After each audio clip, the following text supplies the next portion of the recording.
Good morning. आगे हम देखते हैं भौतिक राशियों की विमाएं।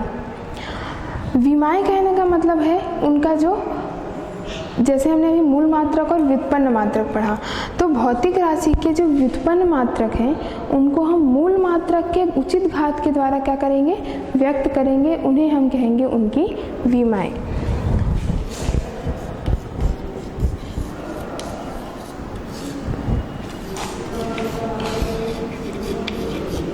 भौतिक राशियों के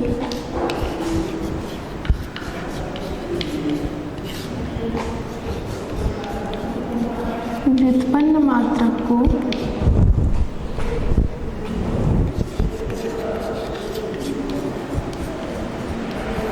मूल मात्रक की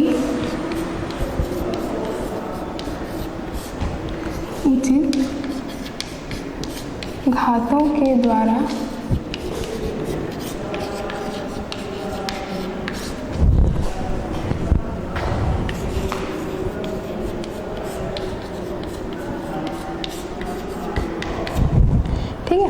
भौतिक राशियों के व्युत्पन्न मात्रक, जो भी भौतिक राशि के अन्य जो व्युत्पन्न मूल मात्रक, जो 7 मूल मात्रक हैं उनको छोड़कर जो अन्य मात्रक हैं उनको हम क्या कहेंगे, व्युत्पन्न मात्रक।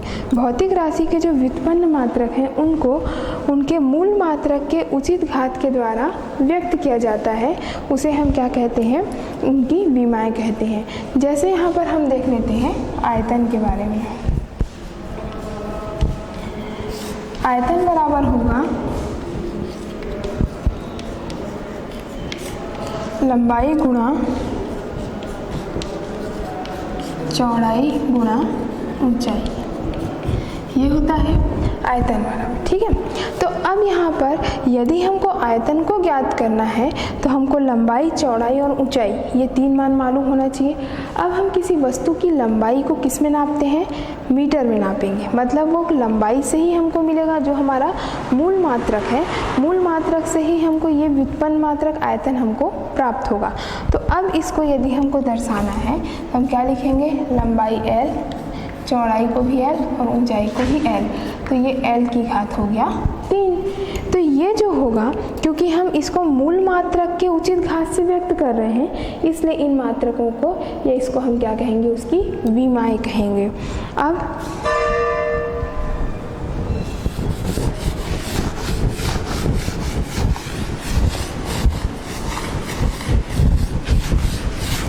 देखते हैं कि भौतिक राशि के व्युत्पन्न मात्रक को मूल मात्रक के जिन घातों में व्यक्त करते हैं उनको हम विमाएं कह दिए। विमा के दृष्टिकोण से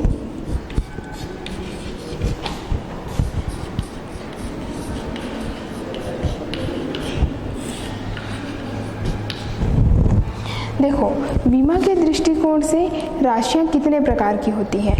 विमा के दृष्टिकोण से राशियां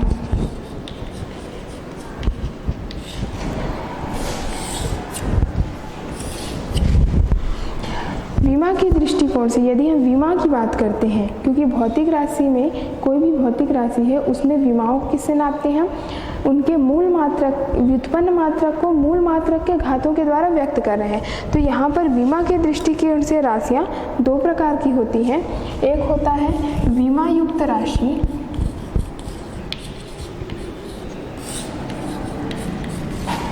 और दूसरा होगा विमाहीन राशि।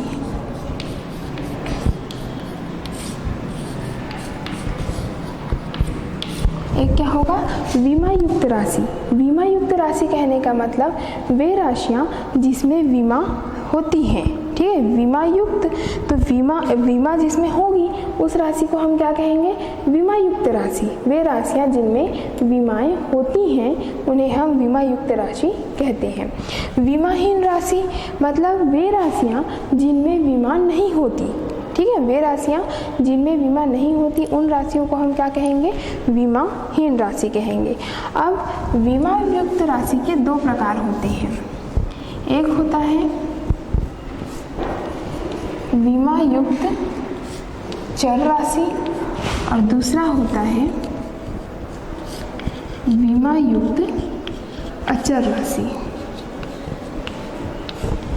ठीक है, बीमा युक्त चर राशि कहने का मतलब जैसे त्वरण हो गया, त्वरण हो गया, घनत्व हो गया, वो क्या होगा, विमा युक्त चर राशियों के अंतर्गत आएगा। विमा युक्त अचर के अंतर्गत प्रकाश का वेग आदि जो आता है वो क्या आएगा, विमा युक्त अचर क्या आता है। विमाहीन राशि, विमाहीन राशि के भी दो प्रकार होते हैं, विमाहीन चर और दूसरा होता है विमाहीन अचर। देखो, विमाहीन राशि हम उन राशियों को कहते हैं जिसमें विमाएं नहीं होती हैं, ठीक है, तो उन राशियों को क्या कहेंगे, विमाहीन राशि कहेंगे। अब विमाहीन चर राशि मतलब जैसे विकृति हो गया, अगर विकृति हम ले रहे हैं, विकृति की कोई विमा नहीं होती, मतलब इसमें लंबाई भी शून्य होगा, द्रव्यमान भी शून्य होगा और समय भी शून्य होता है, तो ऐसी राशियों को विमाहीन चर राशि कहेंगे। विमाहीन अचर राशि, अचर में आते हैं नंबर्स, जैसे 1, 2, 3, 4 डैश जितने भी नंबर हो गए ये किस में आता है, अचर के अंतर्गत। तो अचर में, अचर राशि जैसे 1, 2, 3, 4 कोई भी नंबर्स हो गए, उनकी कोई विमा हम निकाल नहीं सकते, इसलिए उसको हम क्या कहेंगे, विमाहीन अचर राशि। तो देखो, विमा के दृष्टिकोण से राशियों के दो प्रकार थे, पहला विमा युक्त राशि और दूसरा है विमाहीन राशि। विमा युक्त कहने का मतलब ये हुआ कि विमा के साथ, और विमाहीन कहने का मतलब विमा के रहित। उसी प्रकार विमा युक्त के फिर से दो प्रकार थे, विमा युक्त चर और विमा युक्त अचर, और विमाहीन राशि के दो प्रकार थे, विमाहीन चर और विमाहीन अचर।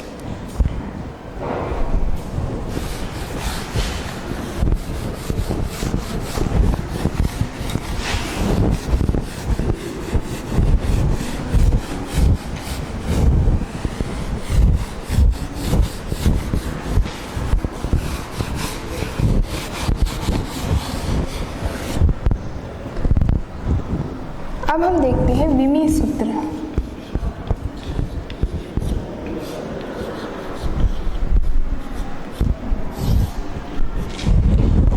विमीय सूत्र कहने से मतलब है कि वह सूत्र जो किसी भौतिक राशि के व्युत्पन्न मात्रक को मूल मात्रक के उचित घातों के द्वारा व्यक्त करता है।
देखो, विमीय सूत्र क्या है, वह सूत्र जो किसी भौतिक राशि के, ठीक है, कोई भी हम भौतिक राशि लेते हैं, अब उस भौतिक राशि का जो व्युत्पन्न मात्रक है, उस मात्रक को यदि वो किसके द्वारा व्यक्त करे, मूल मात्रक के द्वारा व्यक्त करता है, तो उसे हम क्या कहते हैं, विमीय सूत्र कहते हैं। यहाँ विमीय सूत्र में हमारे पास मूल मात्रक 7 प्रकार के होते हैं, ठीक है, 7 प्रकार के मूल मात्रक हैं, लंबाई, द्रव्यमान, समय, ताप, विद्युत धारा और होता है ज्योति तीव्रता और पदार्थ की मात्रा। लेकिन यांत्रिकी का जब हम अध्ययन करते हैं,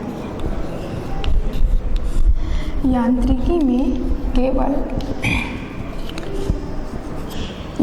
में हम केवल 3 मूल मात्रक को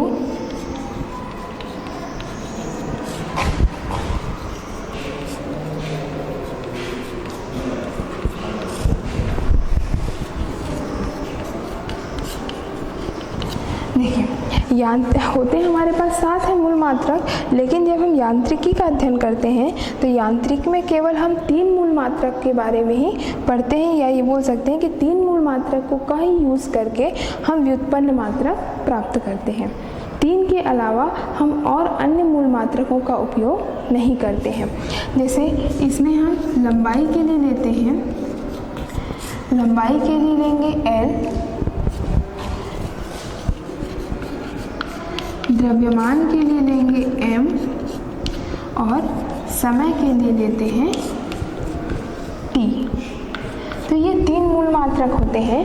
मूल मात्रक 3 होंगे जो कि यांत्रिकी में यूज़ किए जाते हैं, और इन्हीं तीनों का उपयोग करके हम आगे व्युत्पन्न मात्रक प्राप्त करते हैं, या फिर बोल सकते हैं कि विमी सूत्र जो अब हम निकालेंगे तो हमारे पास सिर्फ ये 3 राशियाँ रही, L, M और T। इसके अतिरिक्त हम कोई और मूल मात्रक का उपयोग नहीं करते हैं। अब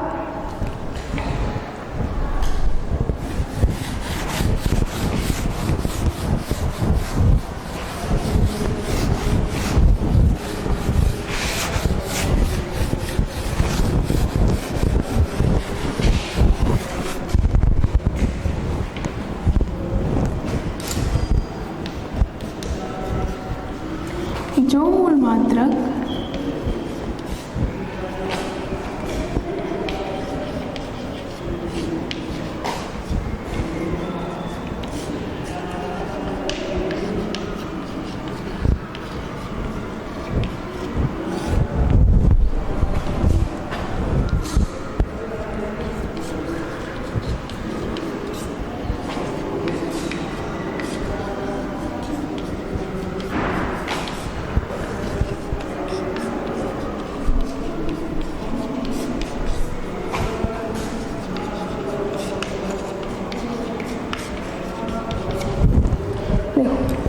अब यहाँ पर यदि हम यांत्रिक में 3 मूल मात्रक का यूज़ कर रहे हैं, लंबाई, द्रव्यमान और समय। अब यदि कोई भौतिक राशि ऐसा है जिसमें मात्र लंबाई का यूज़ हो रहा है, द्रव्यमान और समय का उपयोग नहीं हो रहा है, तो वहाँ पर हम लंबाई को तो जो भी घात होगा उसके रूप में व्यक्त करेंगे, लेकिन जो द्रव्यमान है और जो समय है जिनका यूज़ यहाँ पे भौतिक राशि में नहीं हो रहा है, उसको हम शून्य घात के रूप में लिखेंगे। मतलब यदि m है, द्रव्यमान का कोई वैल्यू, द्रव्यमान अगर भौतिक राशि में उपयोग नहीं होगा, इसको हम m0 करके, यदि लंबाई यूज़ नहीं हो रहा है तो L0 करेंगे, और समय यूज़ नहीं हो रहा है तो इसको हम T0 करके व्यक्त करते हैं।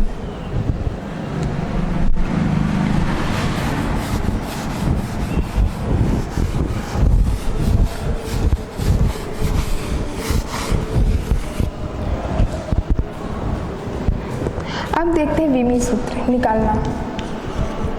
सबसे पहले हम निकालते हैं क्षेत्रफल का। क्षेत्रफल का सूत्र होता है लंबाई गुणा चौड़ाई।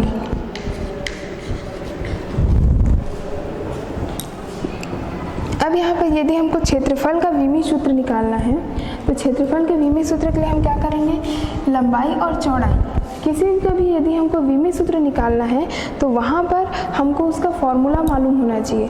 सबसे पहले देखो, लंबाई को हम नापेंगे किससे, मीटर से, और चौड़ाई को भी हम किससे नापेंगे, मीटर से। इसलिए इसको हम लिख लेंगे L into L। L into L कहने का मतलब हो गया L की घात 2, ठीक है। L इंटू L कहने का मतलब हो गया L की घात 2। अब विमी सूत्र जब हम लिख रहे हैं, क्योंकि विमी सूत्र में हम तीनों राशियों को लेते हैं, द्रव्यमान, लंबाई और समय।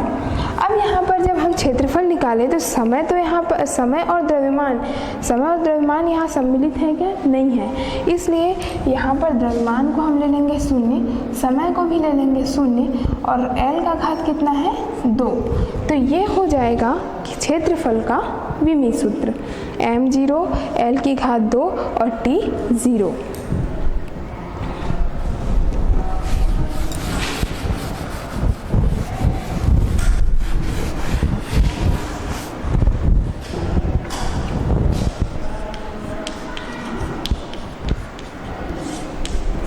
इसके बाद है आयतन।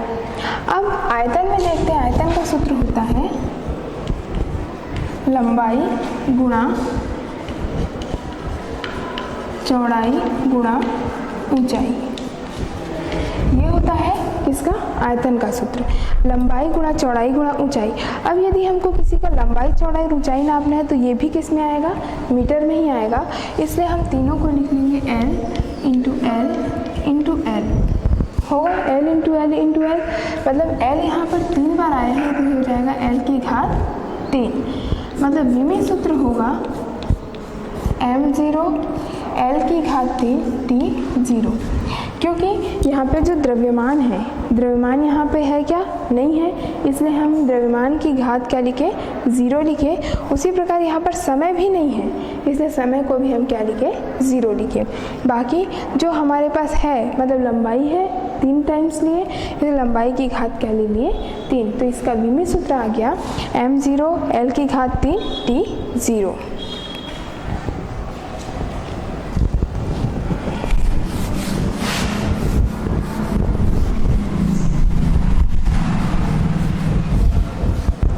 उसी प्रकार हम तीसरा देखते हैं, घनत्व।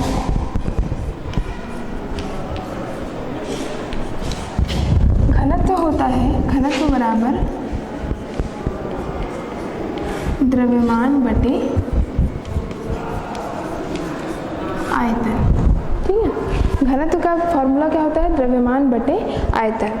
अब यहाँ पर द्रव्यमान मतलब हम लेंगे m और आयतन अभी हम निकाले थे, आयतन का मान होता है या आयतन का विमीय सूत्र होता है L की घात 3। तो ये क्या हो जाएगा? m बटे L की घात 3 है, तो इसको हम लिख सकते हैं m। अब ये L की घात 3 जो है ये क्योंकि हर के रूप में है, अब यदि हम इसको अंश में ले जाएंगे तो इसका घात जो है वो पहले प्लस में रहेगा, अब हो जाएगा माइनस में। तो ये हो जाएगा m L माइनस 3। ये आ गया। तो इसको विमीय सूत्र के रूप में यदि हम लिखते हैं तो क्या आएगा? m L की घात ऋण 3 T0। क्योंकि यहाँ पर द्रव्यमान और लंबाई ये दो राशि तो है, लेकिन यहाँ पर समय नहीं है, इसलिए समय को हम क्या ले लेंगे? 0 ले लेंगे।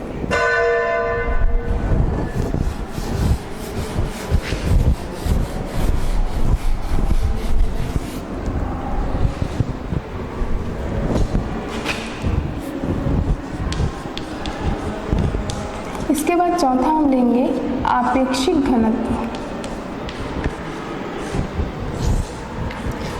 आपेक्षिक घनत्व बराबर होता है वस्तु का घनत्व बटे पानी का घनत्व।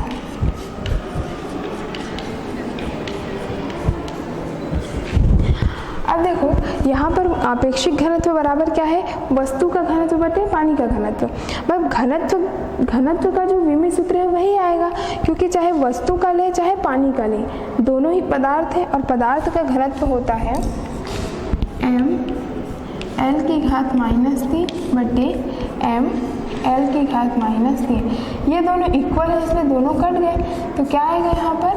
m0 L0 और T0। क्योंकि ना यहाँ पर द्रव्यमान है, ना यहाँ पर लंबाई है और ना ही यहाँ पर समय है, इसलिए इसको हम ले लेंगे एक विमाहीन राशि। ये हो जाएगा एक विमाहीन राशि। तो ऐसे ही राशियों को हम विमाहीन राशि कहते हैं जिसमें ना ही द्रव्यमान होता है, ना समय होगा और ना ही लंबाई होती है।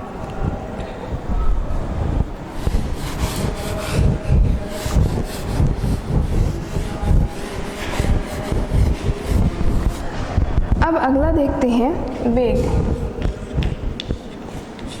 वेग या इसी को हम कहते हैं चाल। वेग या चाल, इसका सूत्र होता है दूरी बटी समय।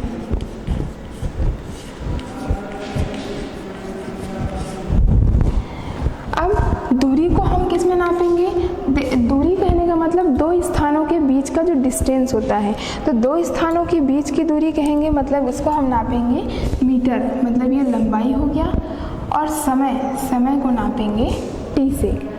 अब देखो यहाँ पर क्या हो जाएगा? ये L, t यहाँ पर बटे में है और t की घात क्या है, कुछ नहीं दिख रहा, मतलब यहाँ पर 1 है।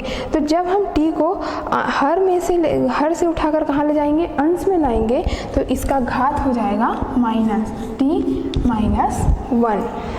मतलब ये इसका विमीय सूत्र क्या हो गया, m0L t-1। क्यों, क्योंकि देखो यहाँ पर द्रव्यमान नहीं है, इसलिए द्रव्यमान को हमने 0 ले लिया और बाकी L-t-1, ये इसका हो गया वेग।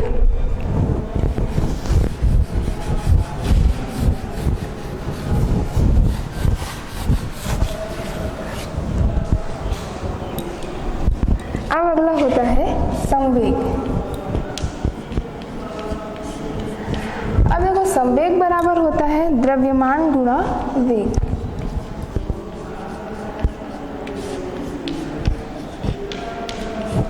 संवेग बराबर क्या होगा, द्रव्यमान गुणा वेग। द्रव्यमान को हम नापते हैं m से, या द्रव्यमान का मात्रक हम लेते हैं m। वेग हम अभी जस्ट निकाले थे L-t-1, ये राशि हम निकाले थे। वेग बराबर क्योंकि था दूरी बटे समय, उससे निकला L-t-1। तो हम इसको ले लेंगे m/L-t-1।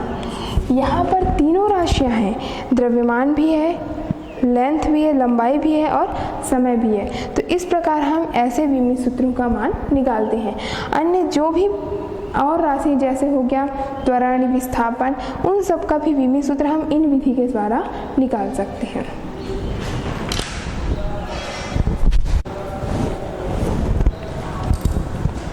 अब हम विमीय सूत्र तो समझ लिए, अब हम देखते हैं विमीय समीकरण। विमीय सूत्रों से ही बनता है एक समीकरण जिसको हम कहते हैं विमीय समीकरण।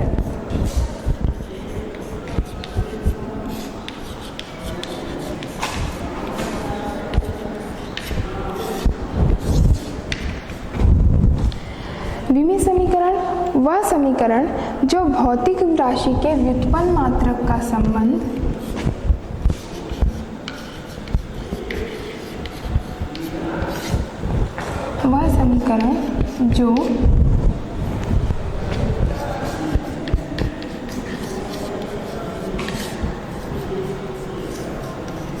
भौतिक राशि के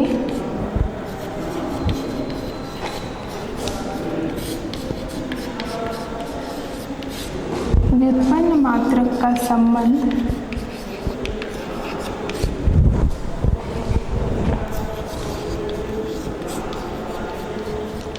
मूल मात्रक से करता है। मतलब एक ऐसा समीकरण जो ये बताए कि व्युत्पन्न मात्रक और मूल मात्रक दोनों के बीच क्या संबंध है, या क्योंकि देखो क्या होता है कि मूल मात्रक के उचित घात से हम व्युत्पन्न मात्रक को दर्शाते हैं, तो इन दोनों के मध्य जो संबंध होगा उन्हें हम क्या कहेंगे, विमीय समीकरण कहेंगे। जैसे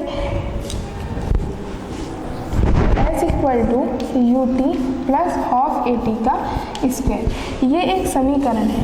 अब इस समीकरण में यदि हम सभी विमीय राशियों का मान लेते हैं, जैसे S मतलब विस्थापन हो गया, U मतलब वेग हो गया, T मतलब समय हो गया, यदि हम सभी विमीय राशियों का मान निकालते हैं तो एक समीकरण निर्मित होगा जो कि मूल मात्रक के घात के द्वारा प्रदर्शित किया जाएगा। इसको हम क्या कहेंगे, विमीय समीकरण कहेंगे।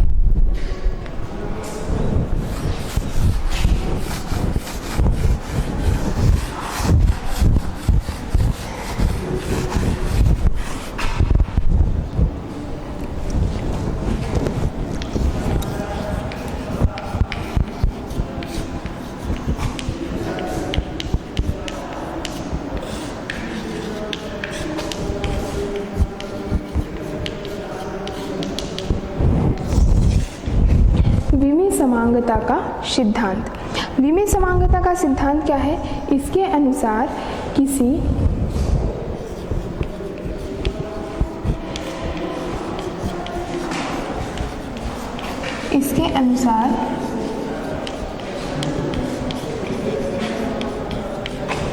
भी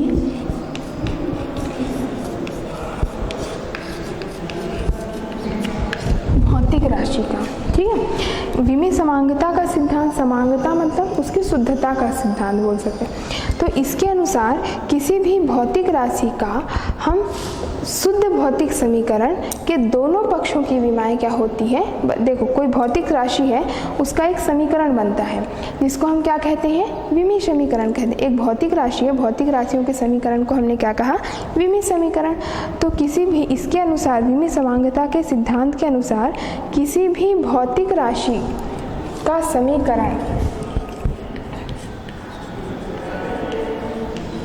किसी भी शुद्ध भौतिक राशि का जो समीकरण है उसके दोनों पक्ष, समीकरण का दोनों पक्ष। अब देखो समीकरण में दो पक्ष होते हैं, एक होता है लेफ्ट हैंड और दूसरा होता है राइट हैंड। तो दोनों पक्ष के पदों की विमाएं, पदों की विमाएं क्या होंगी, बराबर होती है।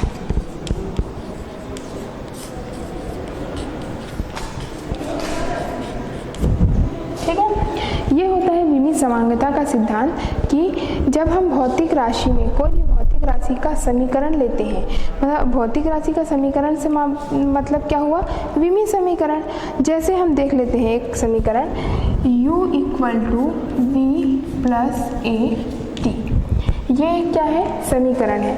इस समीकरण के दो पक्ष हैं, एक है लेफ्ट हैंड साइड और दूसरा क्या है, राइट हैंड साइड। दोनों पक्षों में यदि हम इनका, जैसे u का मतलब है वेग, v का मतलब भी है वेग, a का मतलब है त्वरण और t का मतलब है समय।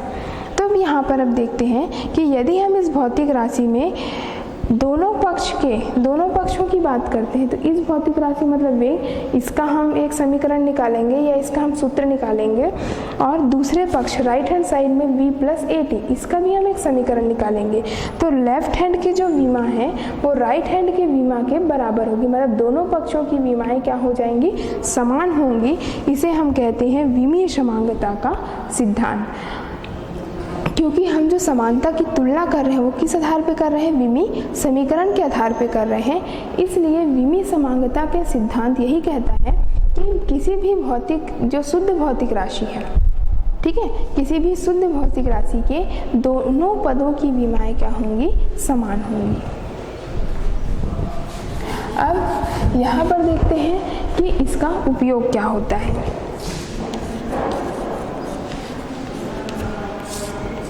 इसका पहला उपयोग होता है किसी समीकरण की,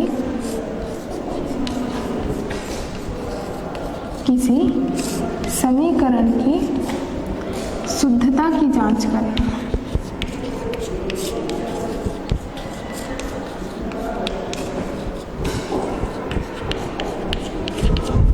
कोई भी समीकरण यदि हम ले रहे हैं विमी समीकरण, तो उसकी शुद्धता की जांच करने के लिए, और दूसरा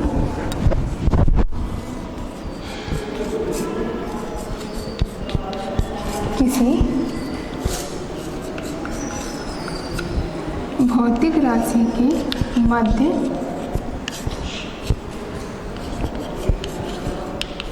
संबंध स्थापित करने के लिए।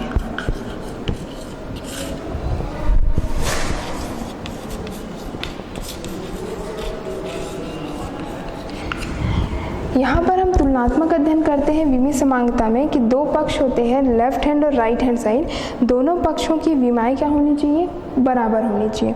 तो इसका उपयोग कर सकते हैं हम। पहला तो कोई भी भौतिक राशि का जो समीकरण है उस समीकरण के शुद्धता की जांच करने के लिए यदि लेफ्ट हैंड साइड की विमा और राइट हैंड साइड की विमा दोनों यदि बराबर आ जाता है, मतलब वो समीकरण कैसा है, शुद्ध है।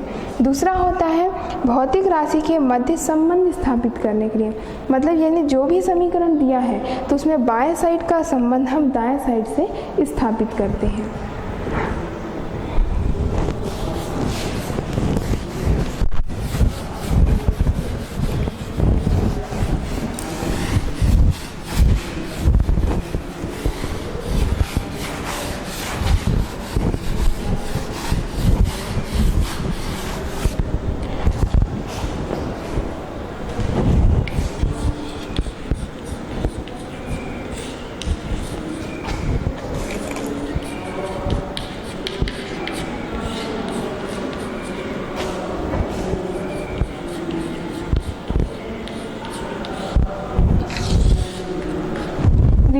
विश्लेषण एवं उपयोग।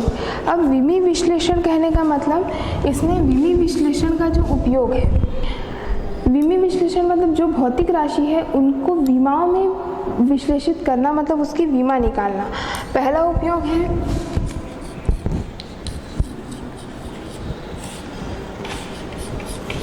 भौतिक राशि की शुद्धता की जांच करना।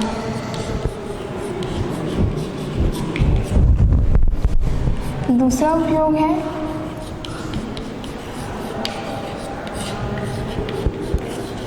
भौतिक राशि के मध्य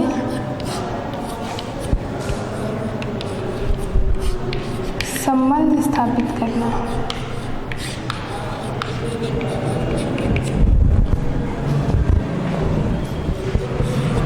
देखो, इसका पहला उपयोग वही है जो कि विमी समांगतक सिद्धांत का था कि भौतिक राशि की शुद्धता की जांच करना। दूसरा है भौतिक राशियों के मध्य संबंध स्थापित करना। तीसरा है एक पद्धति के मात्रक को दूसरे पद्धति में बदलना। मात्रक को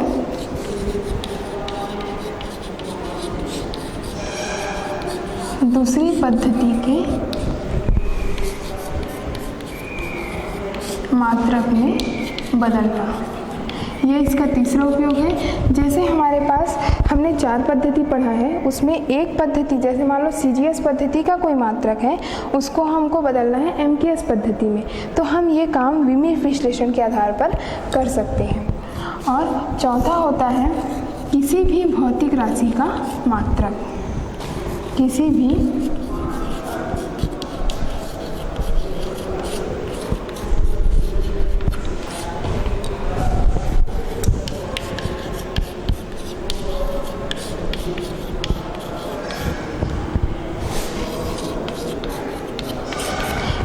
भौतिक राशि के मात्रक का मान ज्ञात करना। मतलब हमारे पास कोई भी भौतिक राशि है, हम उसका मात्रक आसानी से ज्ञात कर सकते हैं। तो ये 4 होता है विमी विश्लेषण का उपयोग। तो सबसे पहले हम पहला जो उपयोग है इसके बारे में देखते हैं।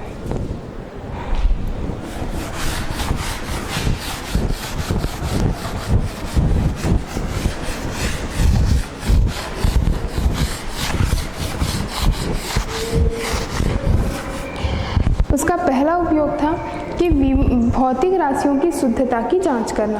तो इसके आधार पर हम एक क्वेश्चन देखते हैं। समीकरण T = 2π√L/G की शुद्धता की जांच कीजिए।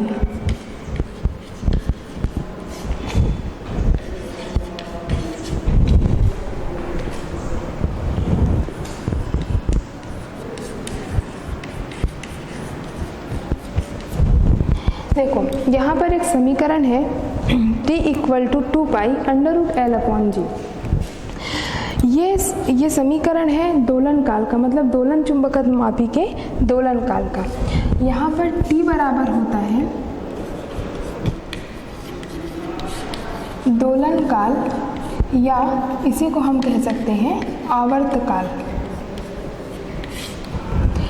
T बराबर है दोलन काल या आवर्त काल। मतलब T का मतलब हो गया समय से, कि वो एक समय को दर्शा रहा है। अब यहाँ पर 2π है, 2π क्योंकि यहाँ पर एक अचर राशि है, और अचर राशि मतलब ये क्या है, एक विमाहीन राशि है। विमाहीन राशि। इसके बाद होता है L। L मतलब लंबाई, और G बराबर होगा त्वरण।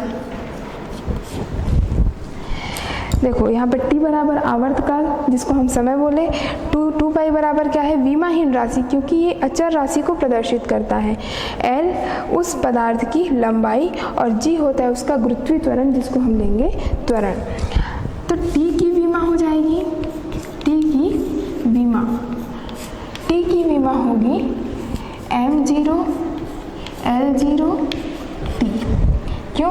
क्योंकि यहाँ पर t मतलब ये सिर्फ समय को प्रदर्शित कर रहा है, द्रव्यमान और लंबाई यहाँ पर नहीं है, इसलिए हो जाएगा m0 L0 t। ये क्या है? इस समीकरण का बायां पक्ष, मतलब लेफ्ट हैंड साइड। ये हो गया। अब इस समीकरण का दाहिना पक्ष लेते हैं, right hand side. Right hand side है 2 पाई अंडर रूट L/g। ये है। अब यहाँ पर देखो 2 पाई तो विमाहीन राशि, इसलिए हम इसको क्या लेंगे? शून्य लेंगे। अब बच गया L/g। L ये है पदार्थ की लंबाई, और लंबाई को हम लिखते हैं कैपिटल L से। लंबाई को हम लेंगे कैपिटल L से। और त्वरण बराबर होता है L/t-2। त्वरण का सूत्र क्या होता है? L/t-2। यहाँ से L और L कैंसिल हो गए, तो यहाँ पर क्या आ जाएगा? अंडर रूट t⁻2, क्योंकि देखो L/t-2 है। अब ये L तो L से कट गया, -2 जब ऊपर जाएगा तो ये हो जाएगा +2, और ये वर्ग से वर्गमूल कटेगा तो आ जाएगा सिर्फ t, मतलब इसका विमीय सूत्र क्या आ गया? m0 L0 t। देखो यहाँ पर बाएं पक्ष की जो विमा है m0 L0 t है, और दाहिने पक्ष की भी विमा क्या आ गया? m0 L0 t। मतलब दोनों पक्ष की विमाएं क्या होंगी? बराबर हो गए। मतलब ये समीकरण कैसा है? शुद्ध समीकरण है।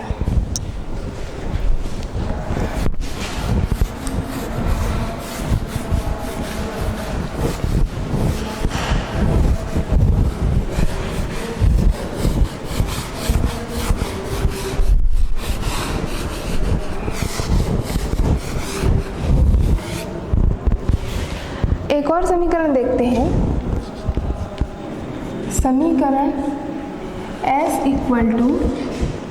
ut + हाफ at का स्क्वायर।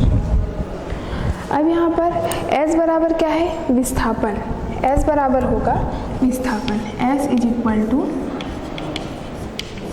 विस्थापन। ये हो गया। u बराबर होगा वेग, t बराबर होगा समय, और a बराबर हो जाएगा त्वरण। ये चार राशि है। s जिसको हम मानते हैं विस्थापन, u जिसको हम लेंगे वेग, और a मतलब होगा त्वरण, और t का मतलब होता है समय। सबसे पहले हम लेते हैं लेफ्ट हैंड साइड, बायां पक्ष। बाएं पक्ष में सिर्फ है s मतलब होता है विस्थापन। अब विस्थापन कहने का मतलब, जैसे मान लो दो वस्तु है, एक वस्तु है, पहले वो a स्थान पर है, अब वो कुछ समय बाद वो कहाँ पहुँच जाएगी? b स्थान पर। मतलब पहले वस्तु a स्थान पर है, a से वो कहाँ चल दी? b। मतलब ये सिर्फ क्या तय कर रही है? एक दूरी को तय कर रही है, और इसलिए हम इसका क्या लेंगे? विमीय सूत्र लेंगे L। मतलब ये हो जाएगा m0 L/t0।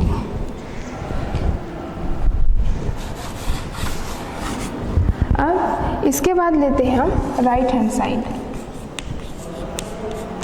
Right hand side में है ut + हाफ at का स्क्वायर। ut + हाफ at का स्क्वायर। यह है u मतलब होता है वेग। अब वेग का विमीय सूत्र होता है L/t-1, और यदि समय का हम देखें तो समय का सिर्फ होता है t प्लस 1/2। ये क्या है? एक विमाहीन राशि, संख्या है, इसलिए हम विमाहीन राशि लेंगे, इसलिए इसको हम नहीं 0 मान लेंगे। a होता है त्वरण, और त्वरण का होता है L/t-2, और समय की घात 2 है, तो ये समय का विमीय सूत्र होगा t, और उसका घात हो जाएगा 2। तो यहाँ पर हम देखते हैं L/t-1 × t, तो ये दोनों कैंसिल हो जाएंगे। उसी प्रकार यहाँ L/t-2 × t की घात 2, तो ये दोनों भी कैंसिल हो जाएगा। अब यहाँ पर क्या हो गया? यहाँ पर सिर्फ L बचा, और यहाँ पर सिर्फ L, तो ये हो जाएगा L + L। तो इनका विमीय सूत्र आ जाएगा m0 L/t0। दोनों ही L है, दोनों ही लंबाई है, इसलिए मात्रक क्या आ जाएगा m0 L T0।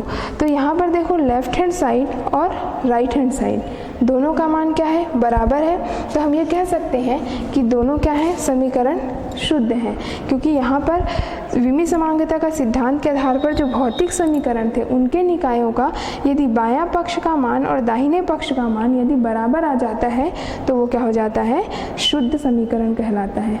ठीक है, तो आज हम पढ़े हैं विमीय समीकरण के बारे में, या विमीय समांगता का सिद्धांत क्या होता है।